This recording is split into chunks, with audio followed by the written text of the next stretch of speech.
আসসালামু আলাইকুম। বাংলাদেশ স্কোয়াডের প্রথম বার্ষিকী আমরা উদযাপন করেছিলাম এবং সেখানে অনেকজনকে আমরা সম্মাননা দিয়েছি। কিন্তু যারা দক্ষিণ কোরিয়াতে ছিল তারা উপস্থিত থাকতে পারেনি। এবং আমাদের বাংলাদেশ স্কোয়াডের প্রতিষ্ঠাতাদের মধ্যে অন্যতম হচ্ছে আমাদের আহ, রনি তালুকদার। সে সর্বদাই বাংলাদেশ স্কোয়াডের জন্য পেছন থেকে কাজ করে যাচ্ছে, কিন্তু হয়তো তাকে সামনে দেখা যায় না।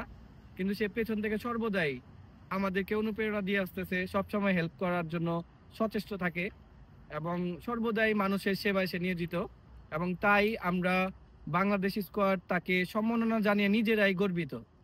এবং সেই জন্য আমি রনি তালুকদারকে এখানে আসতে বলবো এবং তার সম্মাননা প্রাপ্যটুকু নিয়ে যেতে বলবো।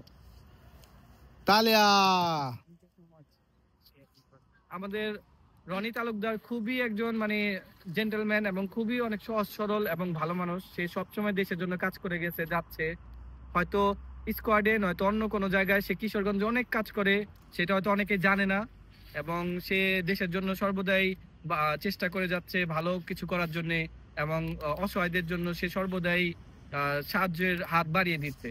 এবং আমরা চাই যেন সে সবসময় পৃথিবীতে সবসময় সে ভালো কাজ করে যেতে পারে। সেজন্যই তাকে আমরা এই সম্মাননাটুকু দিতে চাচ্ছি। তুমি কিছু বলো। আসসালামু আলাইকুম। আমি বাংলাদেশ স্কোয়াডে কাজ করে নিজেকে ধন্য মনে করি। বাংলাদেশ স্কোয়াডের সাথে আমি সবসময় আছি, থাকবো, আপনারাও থাকবেন। ও দশের কল্যাণে বাংলাদেশ স্কোয়াড যাতে এগিয়ে যায় সেই দোয়াই আপনারা করবেন। আপনারা আমার জন্য দোয়া করবেন। ভালো কাজে ইনশাল্লাহ দেখা হবে আবার। আল্লাহ হাফিজ।